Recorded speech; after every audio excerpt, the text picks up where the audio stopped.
In Plato's allegory of the cave, Plato illustrates the idea of there being this cave, where we have prisoners who have been here since birth, not ever experiencing the outside world or any of its wonders. Over here we have these puppeteers who cast shadows. Now these shadows are the only thing that these people can see, and they have to interpret everything they know from these shadows. So they have no clue what some of this stuff is, and they interpret it the best they can. Now, in Plato's allegory of the cave, he has this one prisoner over here go outside and experience a mental awakening. Now, when he comes back and talks to all the other prisoners, they think he's gone completely crazy.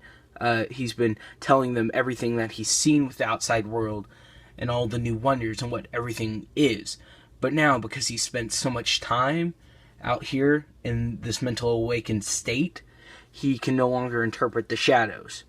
So all he sees are regular shadows now, instead of what they see.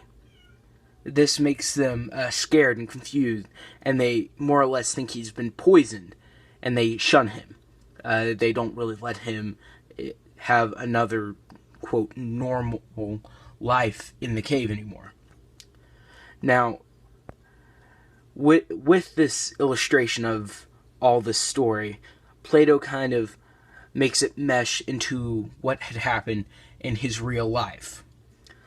Now, with how we can tie this all together, this is humanity right here, chained up, perceiving reality the best we can, with these shadows, which we would just see as regular items, but we don't really know like a deeper meaning of them. Now, Plato had a teacher, Socrates. Socrates is the man who left the cave and had his mental awakened state. Now, when Socrates came back from his mental state, he wasn't greeted very nicely. No one understood what he was saying. He was more or less similar to a biblical prophet, a prophet of a new unknown. Though he still, I guess, had no clue what he was talking about, due to the fact that we have no clue what we're talking about even to this day. Now, Socrates was met with a lot of resistance, leading to his death. Now, the people ruling over the Greeks at this time weren't very nice. They killed Socrates. This made Plato really mad, and Plato wrote several series. It's called The Republic. Now, the allegory of the cave is actually in the series The Republic, and it kind of depicts how he feels about how the people ruling over him at the time just completely killed Socrates because he had new and different ideas. Now, Socrates' death inspired Plato to write all this, and again, Plato now kind of becomes one of these men who have had their mental awakened state of more knowledge and knowing. Now, with this knowledge, Plato wasn't killed because of it.